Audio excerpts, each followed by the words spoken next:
Staf restoran menolak melayani Rian karena penampilannya. Manajer, Andika, bahkan menyindirnya secara terbuka. Matahari belum sepenuhnya naik ketika aku membuka tirai kamar sempitku di lantai 3 sebuah kontrakan tua di bilangan Ciputat. Bau lembab dan asap knalpot dari jalan raya sudah biasa menyambut pagi seperti ini. Aku menarik napas panjang, mencoba menghirup udara segar yang jarang ada di tempat seperti ini. Namaku Rian Pradita. Dulu, orang-orang memanggilku dengan sebutan Tuan Muda di perusahaan keluargaku. Sekarang, aku hanya seorang pria berusia 28 tahun yang hidup dalam bayang-bayang kegagalan, keserakahan, dan pengkhianatan. Perusahaan ayahku, sebuah bisnis, retail yang dulunya menjulang tinggi, runtuh karena ulah rekan bisnis yang tak bisa dipercaya. Kami bangkrut, terpuruk, dan akhirnya lenyap dari radar ekonomi Jakarta. Aku melihat cermin retak di sudut ruangan. Wajahku tampak letih, tapi matiku masih menyala-nyala. Aku bukan lagi anak orang kaya yang bisa seenaknya memesan steak di restoran mewah. Aku harus menyamar, menjadi siapapun yang mereka anggap tidak layak diperlakukan manusia.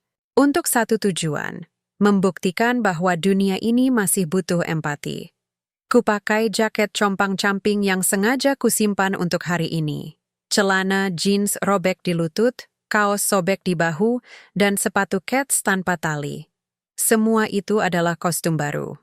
Bukan untuk sandiwara panggung, tapi untuk ujian moral bagi mereka yang selama ini merasa lebih tinggi.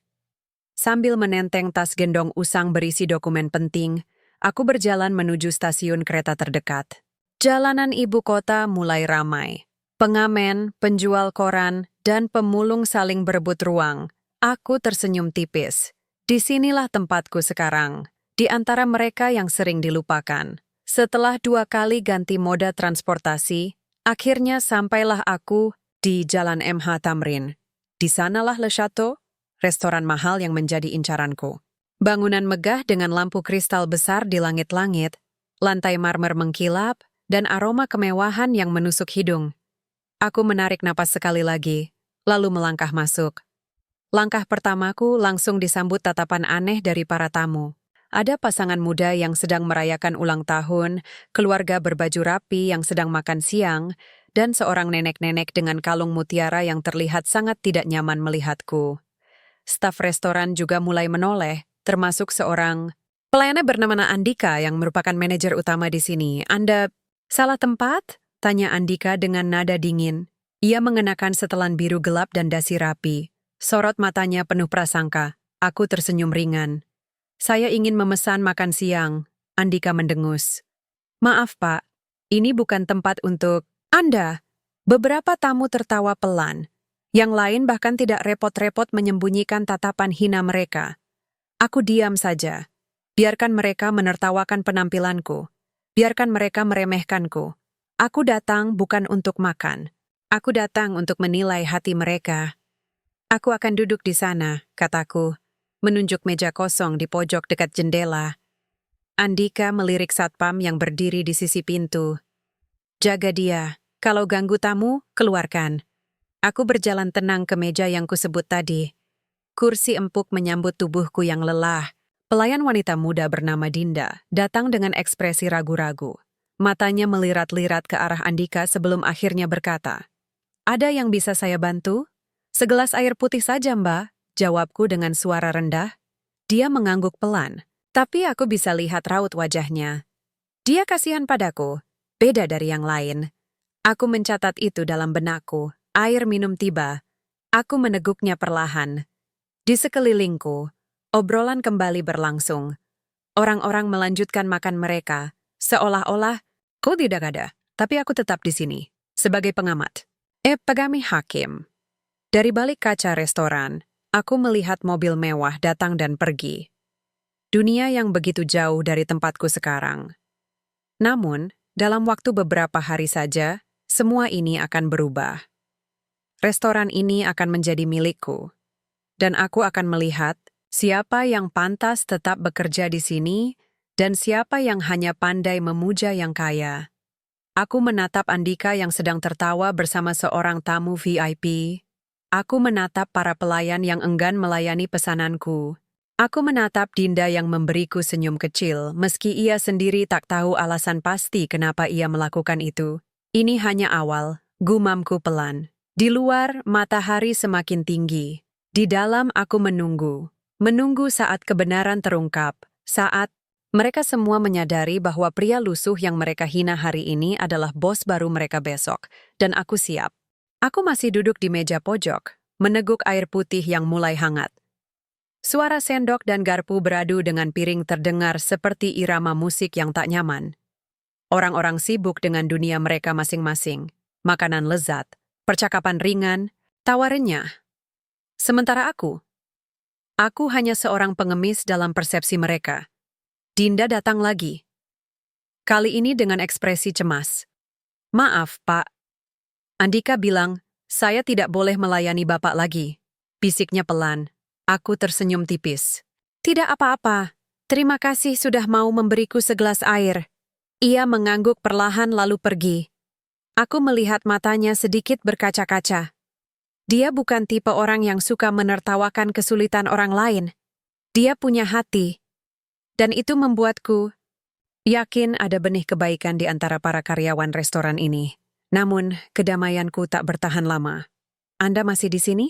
Andika datang lagi, kali ini dengan langkah kasar dan senyum sinis di bibir. Aku menoleh, tetap tenang. Saya belum memesan apa-apa, tapi saya juga tidak mengganggu siapapun. Andika mendekat, membungkuk sedikit hingga wajahnya dekat dengan wajahku. Bau parfum mahalnya menusuk hidungku. "Anda pikir tempat ini untuk siapa? Ini bukan warung pinggir jalan. Kalau tidak bisa bayar, keluar saja." Beberapa tamu mulai memperhatikan. Ada yang tertawa kecil, ada yang pura-pura sibuk, tapi jelas-jelas menikmati drama murahan ini. Aku menatapnya tanpa emosi. Saya punya uang, tapi saya tidak ingin memesan apa-apa hari ini. Andika menyeringai. "Kalau begitu pergi. Anda hanya mengganggu suasana." Aku diam sejenak, menghirup napas panjang, membiarkan amarahku tetap terkunci rapat. Ini adalah bagian dari ujiannya. Apakah aku bisa tetap rendah hati meski diinjak-injak? Sayang sekali mereka tidak tahu bahwa setiap kata yang mereka lontarkan hari ini akan menjadi catatan hitam di masa depan mereka. "Baik," kataku akhirnya, bangkit dari kursi. "Saya akan pergi." Belum sempat aku melangkah, satpam masuk. Tinggi besar, berjas biru gelap dengan logo restoran di dada kirinya. Ia langsung menuju ke arahku. "Ada masalah, Pak Andika?" Tanyanya dengan suara berat. Andika menunjukku. "Ini orang mengganggu tamu. Keluarkan dia." Satpam itu menatapku dingin. "Silakan ikut saya." Aku menurut, tanpa perlawanan. Aku bahkan tersenyum saat ia menepuk bahuku agak keras dan membawaku keluar. Pintu otomatis Le Chateau menutup tepat di belakangku. Udara panas Jakarta menyambut, bercampur asap kendaraan dan aroma keringat pedagang kaki lima. Aku berdiri di trotoar, dengan matahari yang mulai menyengat. Satpam itu masih berdiri di dekatku, memastikan aku benar-benar pergi. "Ayo, pergi. Jangan balik lagi," desisnya. Aku mengangguk pelan, lalu berjalan menjauh. Langkahku pelan, seperti orang yang baru saja kehilangan harapan. Padahal di dalam diriku, api semakin membara. Mereka pikir aku hanya peminta-minta biasa. Mereka pikir aku akan menyerah. Tapi mereka salah. Aku berjalan menyusuri trotoar, tangan di saku, kepala tegak meski tubuhku tampak lusuh. Aku mengingat setiap wajah, setiap kata, setiap tatapan hina. Semua itu akan menjadi alat ukur bagiku nanti. Di tengah keramaian, aku merogoh sakuku dan mengambil kartu nama kecil. Hanya tulisan sederhana, Rian Pradita, Executive Chairman, Empathy First Foundation. Tidak ada logo, tidak ada alamat, tidak ada nomor telepon. Cukup untuk membuat mereka sadar bahwa aku bukan siapa-siapa yang bisa mereka injak seenaknya. Aku menyimpan kartu itu kembali, lalu melanjutkan langkahku. Hari ini aku diusir. Tapi besok aku akan kembali sebagai bos mereka. Langkah kaki di trotoar terasa lebih ringan hari ini. Mungkin karena beban yang dulu menggantung di pundakku, akhirnya mulai terangkat. Aku bukan lagi Rian yang jatuh. Aku adalah Rian yang bangkit. Setelah keluar dari Le Chateau, aku masuk ke sebuah taksi dan memerintahkan supir menuju sebuah gedung pencakar langit di bilangan Sudirman. Disinilah kantor sementara perusahaan holding milikku, Praditha Global Group. Nama itu mungkin belum terdengar oleh publik, tapi bank dan investor besar sudah tahu artinya. Aku melangkah melewati lobi megah dengan karpet tebal dan lukisan-lukisan mahal di dinding. Ada semua rangti menyapaki dengan hormat. Selamat siang, Pak Rian. Ada instruksi tambahan untuk rapat sore nanti? Tadi pagi ada email dari Singapura. Aku menjawab singkat, tanpa emosi. Ini bukan waktu untuk basa-basi. Ini waktu untuk aksi. Di lantai 28, lift berhenti. Pintu terbuka, dan di sanalah ruang kerjaku, ruang eksekutif pribadi dengan pemandangan seluruh Jakarta. Aku membuka jas abu-abuku, duduk di kursi kulit empuk, dan menyalakan laptop. Di layar, dokumen-dokumen transaksi saham dan pengambil alihan aset tersusun rapi. Salah satunya adalah file bertuliskan, pengambil alihan saham mayoritas, Le Chateau. Restoran, 90%. Aku tersenyum tipis. 2 minggu yang lalu, melalui perusahaan cangkang yang kusembunyikan di bawah naungan firma hukum internasional, aku telah menyelesaikan pembelian mayoritas restoran itu. Tidak seorang pun di dalam tim manajemen sadar bahwa bos barunya adalah pria yang mereka usir seperti sampah beberapa jam lalu. Aku memanggil asisten pribadiku Mia, wanita muda cerdas yang sudah bersamaku sejak awal rencana ini dimulai. Mia, kataku tanpa menoleh. Sudah siap audit internal? Dia datang dengan tablet di tangan. Semua sudah diatur. Kami akan mulai besok. Tim investigasi sudah di lokasi. Dan kita juga sudah pasang kamera tersembunyi di beberapa titik strategis. Aku mengangguk pelan. Bagaimana dengan profil staf? Sudah kami klasifikasikan. Ada 3 kategori. Positif, netral, dan negatif. Andika masuk dalam kategori merah. Aku tertawa kecil. Tentu saja. Dia tidak bisa melihat lebih dalam dari penampilan luar. Mia diam sejenak, lalu bertanya, apa kita tetap lanjutkan uji empati? Banyak dari mereka mungkin akan gagal. Aku menatapnya tajam. Itu tujuan utama. Saya ingin tahu siapa yang masih punya hati di tengah kemewahan. Siapa yang masih peduli pada manusia biasa. Karena kalau tidak, tempat ini akan menjadi simbol ketamakan, bukan kemewahan. Mia mengangguk paham. Ia tahu betul apa yang sedang kuperjuangkan. Ini bukan hanya tentang balas dendam, ini tentang pembuktian. Bahwa uang dan status sosial tidak boleh menjadi alasan untuk kehilangan nilai-nilai dasar manusia. Aku membuka folder lain di laptop. Isinya foto-foto wajah para karyawan. Dinda ada di sana. Wajahnya tenang, senyumnya hangat. Aku ingat tatapan kasihannya saat memberiku segelas air tadi. Itu bukan belas kasihan biasa. Itu adalah bentuk empati yang murni. Berikan prioritas, khusus pada Dinda, kataku pada Mia. Dia harus lolos audit. Kalau dia gagal, berarti kita salah tempat. Mia mencatat sesuatu di tabletnya. Baik, bos. Setelah ia keluar, aku berdiri dan mendekati jendela besar. Langit-langit kota Jakarta, diselimuti kabut polusi, tapi matahari tetap mencoba menembusnya. Seperti diriku, meski pernah gelap gulita, aku berhasil menemukan jalanku kembali. Dan sekarang, giliranku untuk menjadi matahari bagi orang-orang yang layak. Aku mengingat semua tatapan hina yang kuterima tadi pagi. Suara tawa mereka yang meremehkan. Ucapan sombong, Andika. Dan sikap dingin satpam yang menepuk bahuku seperti sampah, mereka pikir aku lemah karena penampilanku. Padahal, justru dari situlah aku belajar kekuatan sebenarnya. Kesabaran, pengendalian diri, dan kepercayaan bahwa kebenaran pasti terungkap. Aku menatap arloji di pergelangan tangan. Jam menunjukkan pukul 14 tanah. Besok, gumamku pelan, pertunjukan kedua dimulai.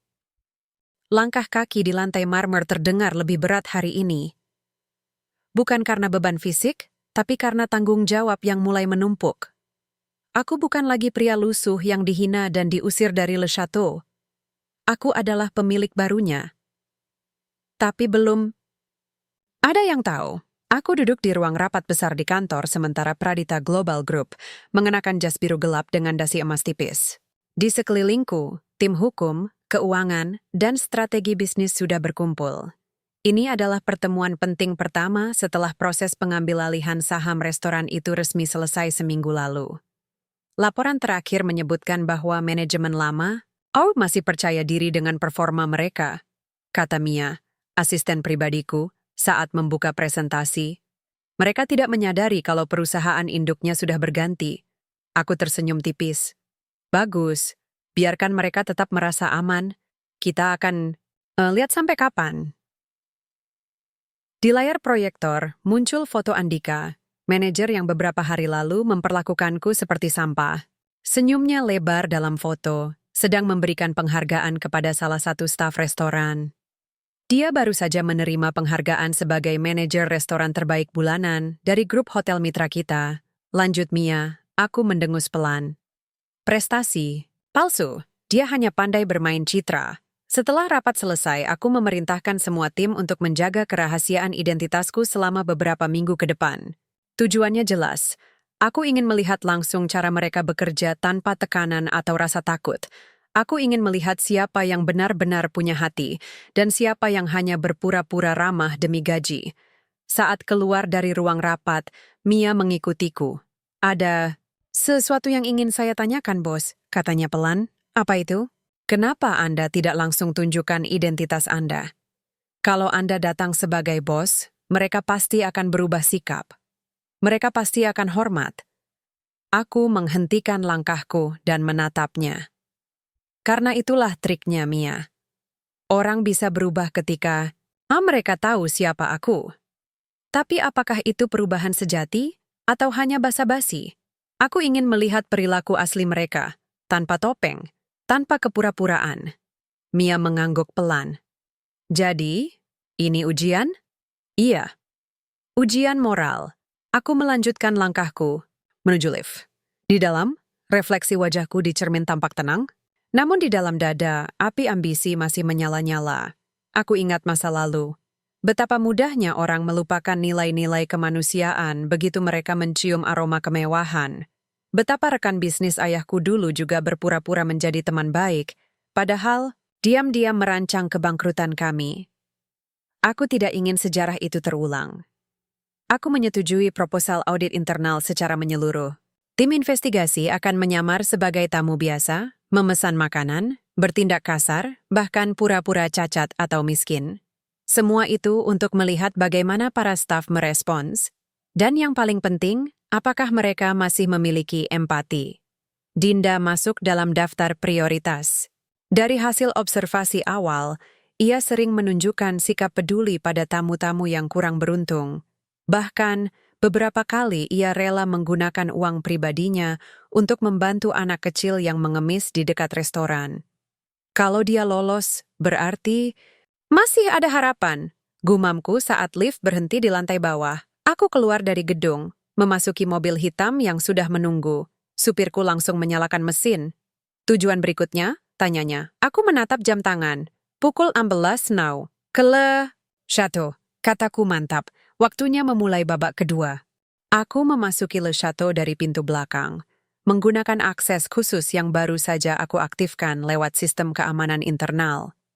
Pintu itu terbuka tanpa suara, dan di dalamnya aroma makanan mahal serta parfum mahal saling bersaing. Hari ini adalah hari pertama dari audit empati secara menyeluruh. Tim investigasi sudah tersebar di seluruh area restoran. Ada yang menyamar sebagai tamu biasa, ada yang berpura-pura cacat dengan kursi roda, bahkan seorang wanita tua yang dibantu oleh tim kami datang dengan pakaian sederhana, membawa tas plastik sebagai pengganti tas branded. Aku duduk di ruang kontrol. Kecil di lantai atas, sebuah ruangan tak terlihat bagi publik. Di dalamnya, layar-layar monitor menampilkan sudut pandang dari kamera tersembunyi yang telah dipasang semalam.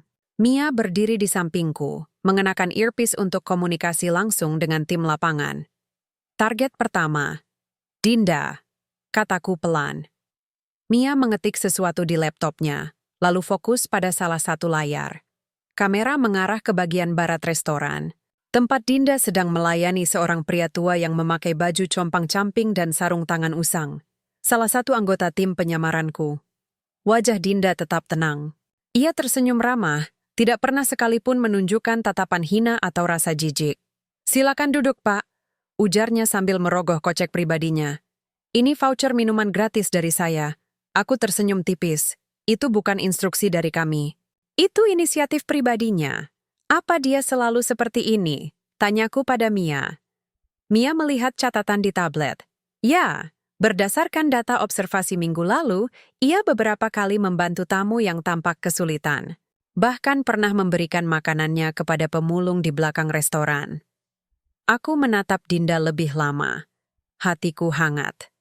Ini adalah jenis manusia yang ingin aku pertahankan di dunia ini. Tapi kemudian, layar bergeser ke Andika. Di meja sebelah, seorang wanita muda dengan kursi roda mencoba memesan minuman. Ia tampak canggung karena kurangnya fasilitas aksesibilitas. Tapi yang lebih menyakitkan adalah reaksi Andika. "Maaf, Bu," katanya dingin. "Kami tidak bisa melayani pesanan Anda jika Anda tidak bisa duduk di kursi normal." Wanita itu terdiam. Matanya berkaca-kaca. Dari balik layar, amarah mulai naik. Aku mengepal tangan. Andika bahkan tidak sadar bahwa wanita itu adalah salah satu dari tim kami. Dia hanya bereaksi alami. Dan itu membuatku yakin. Dia gagal. "Catat itu," kataku pada Mia. "Dia termasuk dalam daftar merah." Mia mengetik cepat. "Anda yakin?" Dia punya pengalaman panjang dan banyak koneksi bisnis. Aku menatapnya tajam. Kalau dia tidak punya, hati, pengalaman, dan koneksi tidak akan cukup. Layar kembali ke Dinda. Kali ini, ia sedang membantu seorang anak kecil yang tersandung di dekat pintu masuk. Tanpa ragu, ia menggendongnya, membersihkan tangannya, dan memberinya segelas susu. Hangat, aku menarik napas panjang. Inilah yang kucari. Inilah inti dari semua ini. Empati, kejujuran, hati nurani. Aku bangkit dari kursi, mendekati jendela kecil di ruang kontrol. Langit Jakarta mulai memerah, matahari mulai tenggelam. Sinar terakhirnya menyelimuti restoran ini seperti awal dari sebuah kebangkitan. "Besok," gumamku pelan, "kita lihat siapa lagi yang masih punya hati." Aku berdiri di balkon pribadi lantai atas Le Chateau, memandang ke bawah. Dari sini aku bisa melihat seluruh area restoran. Pintu masuk, meja-meja marmer, hingga dapur yang sibuk di balik tirai belakang. Hari ini adalah hari pertama dari perubahan besar. Dokumen hasil audit internal sudah lengkap. Data empati, performa kerja, loyalitas terhadap tamu dan tim, semua itu menjadi dasar untuk keputusan yang akan kubuat pagi ini. Aku telah mengumpulkan seluruh manajemen dan staf untuk rapat darurat. Mereka tidak tahu apa yang akan terjadi, tapi semua pasti merasakan bahwa sesuatu sedang bergeser. Aku menutup laptop dan turun ke aula utama. Suara riuh obrolan para karyawan mulai berhenti begitu mereka melihatku. Andika duduk di barisan depan dengan ekspresi tenang, tapi matanya waspada. Ia masih percaya diri, seperti biasa. Di seberangnya, Dinda duduk diam, tangannya gemetar. Ia mungkin menduga ada sesuatu yang akan terjadi, tapi ia tidak tahu nih apa. "Selamat pagi," ujarku pelan. Tapi suaraku cukup keras untuk didengar oleh semua orang. Saya bukan lagi pengamat dari jauh. Saya adalah pemilik baru Le Chateau. Ruang itu langsung sunyi. Tidak ada yang bicara. Beberapa saling pandang. Ada yang tampak bingung. Ada juga yang mulai panik. Andika bangkit berdiri. "Maaf, Pak." "Siapa nama Bapak?" Aku tersenyum tipis. "Kita pernah bertemu sebelumnya. Tapi sepertinya Anda terlalu sibuk melihat penampilanku waktu itu untuk mengenaliku lebih baik." Mata Andika membelalak.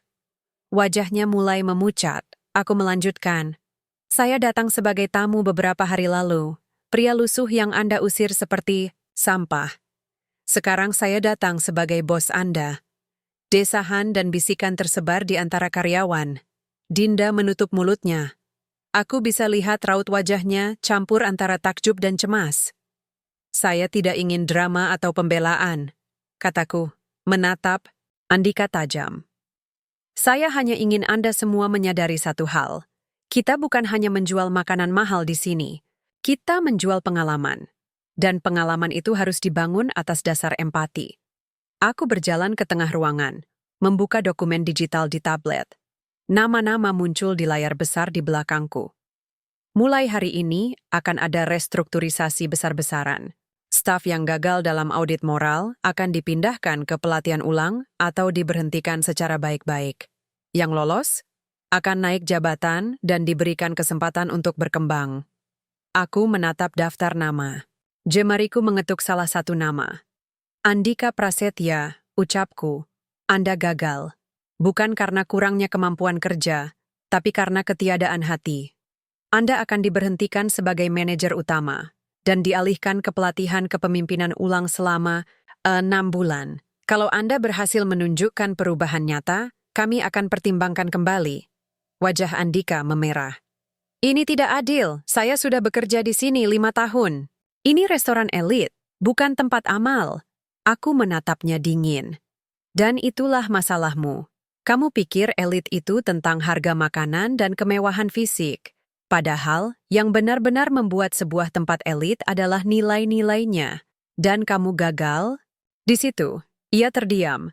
Tidak ada lagi yang bisa dikatakannya. Aku berbalik ke arah lain. Dinda Putri Ananda, Anda lulus dengan nilai tertinggi dalam audit empati.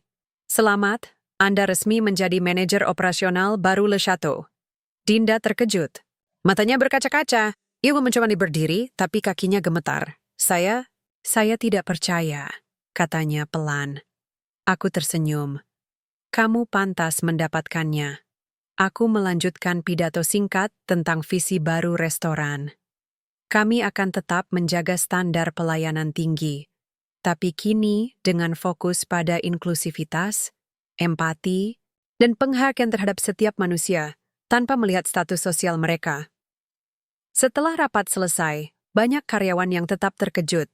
Beberapa menyambut perubahan ini dengan optimis, beberapa lainnya ragu. Tapi aku tahu, perlahan-lahan, budaya baru ini akan tertanam. Aku kembali ke ruang kontrol. Dari sana, aku melihat Dinda sedang berbicara dengan rekan-rekan lamanya. Ia tampak bahagia tapi juga gugup. Ia belum terbiasa dengan posisi barunya. Aku mengirim pesan singkat padanya. Kamu punya hati. Itu lebih penting dari pengalaman. Beberapa detik kemudian, ia membalas dengan emoji senyuman. Aku menatap langit-langit restoran yang megah. Lampu kristal bersinar terang, tapi sinar yang lebih kuat berasal dari perubahan yang baru saja dimulai. Aku ingat masa lalu. Betapa mudahnya orang melupakan nilai-nilai saat mereka mencium aroma uang dan kemewahan. Tapi kali ini, aku tidak akan membiarkan sejarah itu terulang. Langkah kaki di lantai marmer Le Chateau terasa lebih berat hari ini. Bukan karena beban fisik, tapi karena tanggung jawab batin yang akan kulepaskan secara resmi. Aku memasuki ruang rapat besar di lantai atas dengan jas hitam rapi dan dasi emas, tipis. Hari ini bukan hanya pertemuan biasa. Ini adalah pengumuman identitasku secara lengkap. Bukan hanya sebagai pemilik, tapi juga sebagai Rian Pradita, anak dari mantan pengusaha sukses yang pernah bangkrut dan hampir kehilangan segalanya. Mia sudah menunggu di sana bersama tim hukum dan manajemen baru. Dinda duduk di deretan depan, wajahnya penuh harap. Di seberangnya, Andika masih datar, tapi sorot matanya menyimpan amarah yang tak bisa disembunyikan. "Semua siap?" tanyaku pada Mia. Dia mengangguk. "Ya, bos. Siaran langsung akan dimulai dalam 5 menit. Aku mengambil tempat di depan layar besar. Kamera telah disiapkan, dan seluruh staf restoran berkumpul di aula utama untuk menyaksikan live stream dari sini." Detik-detik sebelum siaran dimulai, aku melihat bayanganku di cermin dinding. Aku bukan lagi pria lusuh yang dihina dan diusir beberapa minggu lalu. Aku adalah orang yang sama, tapi dengan identitas yang kembali utuh. Saat timer menyala, aku mulai berbicara. "Selamat pagi, semua," ujarku tenang, tapi suaraku terdengar tegas. "Saya Rian Pradita. Sebagian dari Anda mungkin pernah mendengar nama itu sebelumnya, tapi bagi yang belum tahu, izinkan saya menjelaskan. Aku menarik napas sejenak. Saya adalah putra dari Praditha Group, sebuah perusahaan retail yang dulunya besar di Indonesia. Sayangnya, 5 tahun lalu, perusahaan itu runtuh karena pengkhianatan rekan bisnis. Kami bangkrut. Saya kehilangan hampir semua. Bahkan rumah keluarga kami dilelang. Beberapa detik diam terjadi. Di layar, aku bisa melihat banyak staf mulai terkejut. Beberapa saling pandang. Ada yang mulai merasa tidak nyaman. Saya datang ke restoran ini beberapa waktu lalu, dalam kondisi yang sangat berbeda. Saya datang sebagai pria lusuh, dan apa yang terjadi? Saya dihina, diabaikan, bahkan diusir seperti sampah. Aku menatap layar, mencari wajah Andika. Ia menunduk. Wajahnya memerah. Tapi saya tidak datang untuk balas dendam. Saya datang untuk membuktikan satu hal. Apakah kita masih punya hati di tengah kemewahan? Aku melanjutkan. Saya adalah pemilik Mayoritas Le Chateau. Saya mengambil alih perusahaan ini secara rahasia setelah melihat potensi besar, tapi juga celah moral yang sangat dalam. Saya ingin melihat siapa yang benar-benar layak tetap di sini. Di layar, tepuk tangan spontan mulai terdengar dari sebagian staf. Yang lain tetap diam, mungkin masih mencerna informasi. Aku melanjutkan. Kami melakukan audit internal, bukan hanya tentang performa kerja, tapi tentang empati. Karena tanpa itu, restoran ini hanyalah gedung megah dengan piring-piring mahal, tanpa jiwa. Aku menoleh sedikit ke arah Dinda. Dinda Putri Ananda, kamu salah satu dari mereka yang lolos dengan nilai tertinggi. Bukan karena pengalaman atau penampilanmu, tapi karena hatimu. Kamu peduli, kamu rendah hati, dan kamu pantas menjadi bagian dari visi baru ini. Dinda tersenyum, mata berkaca-kaca.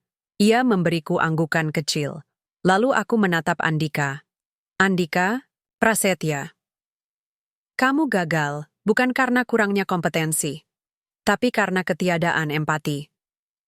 Kamu tidak melihat manusia di balik pakaian atau dompet mereka. Tapi saya tidak akan menghancurkan hidupmu. Saya akan memberimu kesempatan kedua, asal kamu bersedia berubah. Andika mengangkat kepala. Matanya berkaca-kaca, tapi ia tidak bicara. Hanya menunduk dalam diam. Aku akhiri pidato dengan kalimat. Saya bukan kemarin yang kalian usir. Saya adalah hari ini yang akan menilai siapa pantas tetap di sini.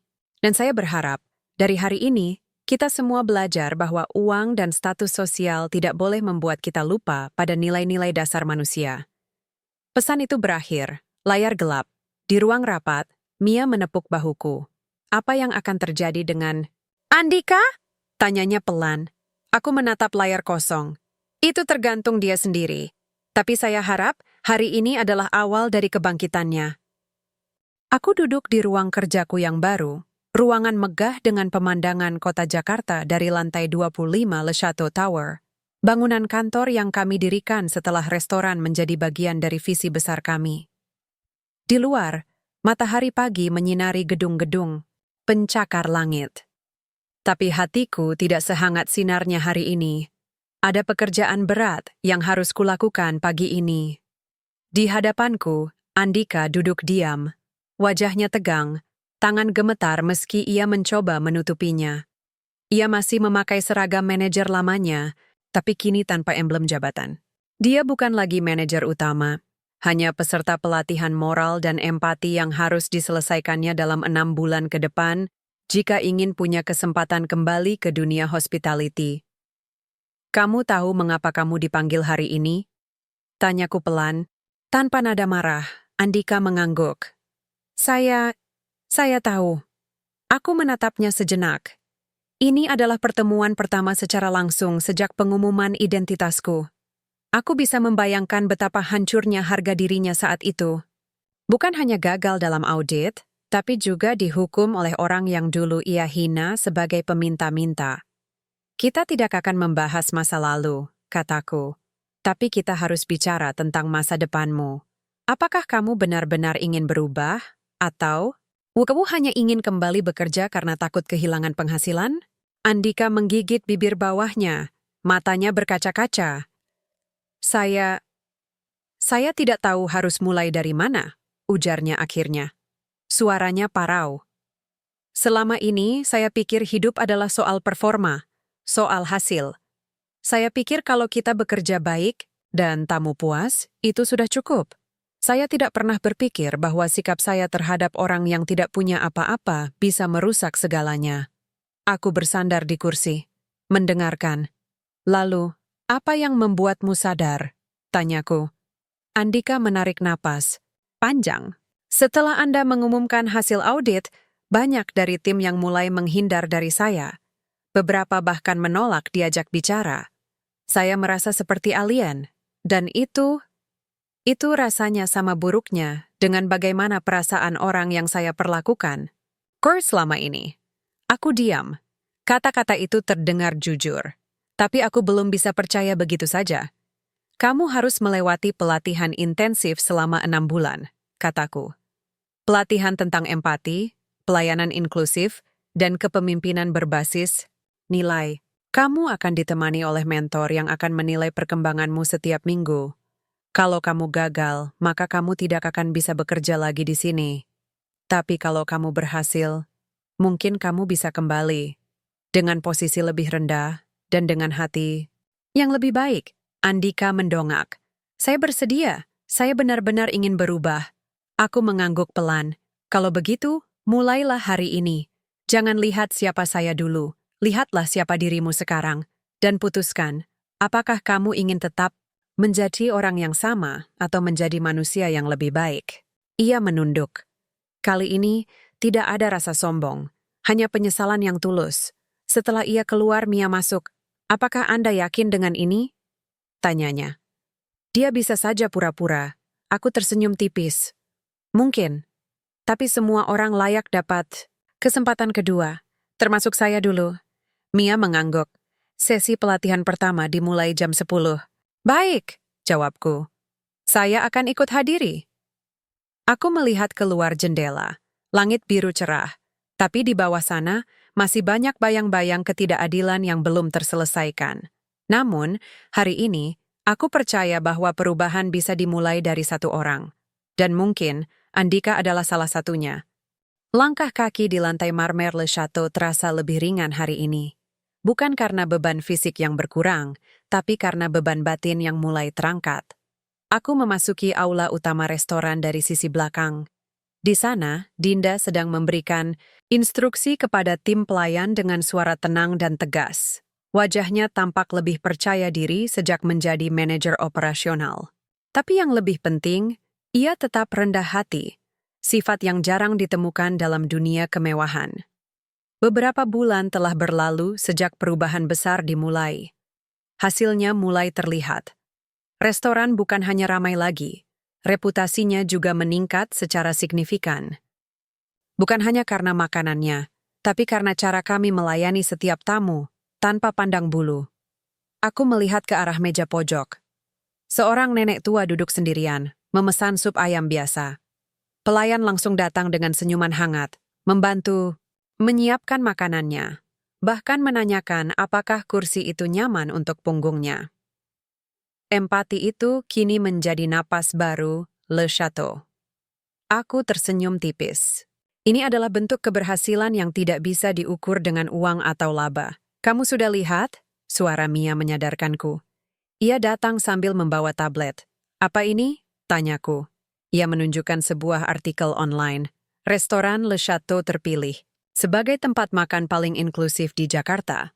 Majalah gaya hidup Metro aku tertawa pelan. Siapa sangka? Mia mengangguk. Semua orang mulai bicara tentang bagaimana kamu mengubah budaya kerja di sini. Bahkan ada beberapa hotel besar yang ingin bertemu untuk diskusi. Aku menarik napas panjang. Berarti kita mulai menginspirasi. Setelah Mia pergi, aku berjalan menuju meja Dinda. Bagaimana kabarmu hari ini, Bu Manajer? Sapaku. Dinda tersenyum. Masih canggung mendengar gelar itu. Tapi kamu pantas mendapatkannya. Kataku jujur. Kamu tidak hanya bekerja baik, tapi juga membuat orang lain merasa dihargai. Itu lebih langka daripada emas. Wajahnya memerah. Terima kasih, Pak Rian. Aku duduk di seberangnya. aku dengar kamu baru saja lolos program pelatihan manajemen. Hotel internasional. Iya, katanya dengan semangat. Saya dapat beasiswa dari Yayasan Empathy First. Saya tidak menyangka akan sampai ke sana. Aku tersenyum. Kamu layak, dan saya harap setelah itu kamu bisa menjadi inspirasi bagi banyak orang lainnya. Dinda diam sejenak, lalu menatapku serius. Kenapa Anda mempercayai saya? Kenapa tidak mencari orang dengan pengalaman lebih tinggi? Aku menjawab tanpa ragu. Karena pengalaman bisa diajarkan. Tapi empati, itu harus lahir dari dalam. Dan kamu punya itu. Kami terdiam sejenak. Suara alunan musik lembut mengisi keheningan. Ada sesuatu yang ingin saya tanyakan? Katanya pelan.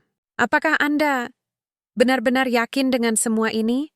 Bahwa semua orang bisa berubah? Aku menatapnya tajam, tapi lembut. Saya dulu juga hampir putus asa. Saya hancur. Tapi seseorang pernah menolong saya, meski saya tidak pantas. Jadi iya, saya percaya pada kesempatan kedua. Termasuk untuk Andika. Dinda mengangguk pelan. Dia sudah berubah? Masih dalam proses, jawabku. Tapi perlahan, saya mulai melihat penyesalan yang tulus. Dia masih jauh dari sempurna. Tapi, kalau dia terus berusaha, siapa tahu, di luar matahari mulai condong ke barat. Langit berubah warna, seperti hidupku. Seperti hidup mereka semua. Aku bangkit dari kursi. Besok pagi, saya akan hadiri rapat pembukaan cabang Le Chateau di Surabaya. Kamu mau ikut? Dinda tersenyum lebar. Tentu saja. Aku berjalan keluar dari aula, melihat sekelilingku. Ini bukan lagi restoran elit yang sombong. Ini adalah tempat di mana manusia saling menghargai. Tempat di mana setiap orang, dari segala lapisan, bisa duduk bersama dan menikmati makanan dengan harga yang adil dan pelayanan yang penuh arti. Dan aku, Rian Pradita, akhirnya merasa pulang. Langkah kaki di lantai marmer Le Chateau terasa lebih ringan hari ini. Bukan karena beban fisik, tapi karena hatiku telah menemukan tempatnya. Aku berdiri di balkon pribadi lantai atas, memandang seluruh aula restoran dari atas. Suara tawa pelan, para tamu, aroma masakan lezat yang mengalir dari dapur, dan pemandangan tim pelayan yang sigap namun ramah menyambut siapapun yang datang. Semua itu bukan hanya bagian dari bisnis. Ini adalah wujud dari keyakinanku yang dulu sempat goyah, bahwa manusia masih bisa saling peduli, meski hidup mereka terpisah oleh uang dan status sosial. Dari kejauhan, Dinda muncul. Ia membawa beberapa dokumen penting, tapi matanya bersinar dengan semangat baru. Di belakangnya, Andika juga datang, kini dengan seragam pelatihan selesai dan ekspresi yang jauh lebih tenang. Dia tidak lagi sombong, tidak lagi angkuh. Hanya ada penyesalan yang dalam dan usaha untuk menjadi lebih baik. Pagi, bos. Sapanya ragu-ragu. Aku tersenyum. Kamu sudah lulus pelatihan? Ia mengangguk. Ya, mentor bilang saya, cukup banyak perubahan, masih perlu waktu, tapi setidaknya, saya mulai bisa melihat orang lain sebagai manusia, bukan label. Aku menepuk bahunya pelan. Itu awal yang baik. Andika menarik napas panjang. Saya minta maaf sekali lagi. Saya benar-benar menyesal atas apa yang telah saya lakukan pada Anda, dan saya akan berusaha membayar semua kesalahan itu. Aku menatapnya tajam tapi lembut. Kamu tidak perlu membayarnya padaku, tapi bayarkan pada orang-orang yang kamu layani mulai hari ini. Jadilah pria yang lebih baik. Itu saja. Ia mengangguk pelan, lalu pergi. Dinda mendekat, wajahnya cerah. Ini hasil laporan bulan ini, katanya sambil memberiku tablet. Peningkatan jumlah tamu sebesar 45%, ulasan positif naik hingga 89%.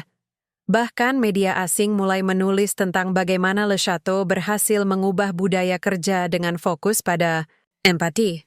Aku tersenyum puas. Berarti kita berhasil. Dinda duduk di kursi sebelahku. Tapi bukan cuman itu kan? Ini bukan hanya soal bisnis. Aku menggeleng pelan. Benar, ini adalah tentang warisan. Tentang nilai-nilai yang ingin kita tinggalkan. Untuk dunia. Saya percaya, Tidak ada kemewahan yang sebenarnya kalau kita tidak punya hati. Matahari semakin tinggi. Cahayanya menyelimuti seluruh ruangan, membuat bayangan meja-meja dan lampu kristal terlihat hangat. Aku menatap ke arah pintu masuk, di mana seorang anak kecil sedang duduk di meja pojok bersama ibunya. Mereka tidak terlihat seperti tamu biasa restoran ini dulu. Tapi hari ini, mereka disambut sama seperti tamu VIP. Itu adalah simbol perubahan, nyata. Aku ingat masa lalu. Betapa hancurnya diriku ketika bisnis keluarga bangkrut. Betapa rendahnya harga diriku saat aku dibuang seperti sampah. Tapi dari titik terendah itulah, aku belajar bahwa kekuatan sejati bukanlah uang atau pengaruh, tapi adalah kemampuan untuk tetap tegak meski diinjak-injak. Untuk tetap percaya pada manusia, meski sebagian besar mengecewakan. Dan hari ini, aku bisa melihat hasilnya. Aku membangun sebuah yayasan bernama Empathy First, yang fokusnya pada pelatihan karakter bagi pekerja hospitality di seluruh Indonesia. Kami tidak hanya mengajarkan cara melayani tamu dengan baik, tapi juga bagaimana menjadi manusia yang lebih baik. Dinda menatapku. Apa rencana Anda selanjutnya? Aku menjawab tanpa ragu. Cabang Le Chateau di Bali akan dibuka bulan depan. Setelah itu, Medan, Makassar, bahkan Singapura. Tapi bukan hanya restoran. Saya ingin menciptakan budaya kerja yang berbeda. Budaya yang tidak melupakan nilai-nilai dasar manusia. Dinda tersenyum. Saya ingin ikut dalam setiap langkah itu. Aku menatapnya dalam diam. Ada sesuatu yang lebih dari sekadar hubungan kerja di antara kami. Tapi aku tidak buru-buru. Karena kali ini aku tidak ingin tergesa-gesa. Aku ingin segala sesuatunya berjalan alami seperti proses perubahan itu sendiri. Aku berdiri, merogoh sakuku, lalu mengeluarkan kartu nama kecil, Rian Praditha, founder, Dump Empathy, First Foundation. Aku melipatnya dan menyimpannya kembali, hidup. Bukan tentang menjadi lebih tinggi dari orang lain, gumamku pelan, tapi tentang membantu yang lain agar bisa naik bersama kita. Di luar, Jakarta bergerak cepat seperti biasa, tapi di dalam Le Chateau, perlahan-lahan, dunia menjadi lebih baik. Dan aku, Rian Praditha, akhirnya merasa bahwa semua perjalanan ini tidak sia-sia.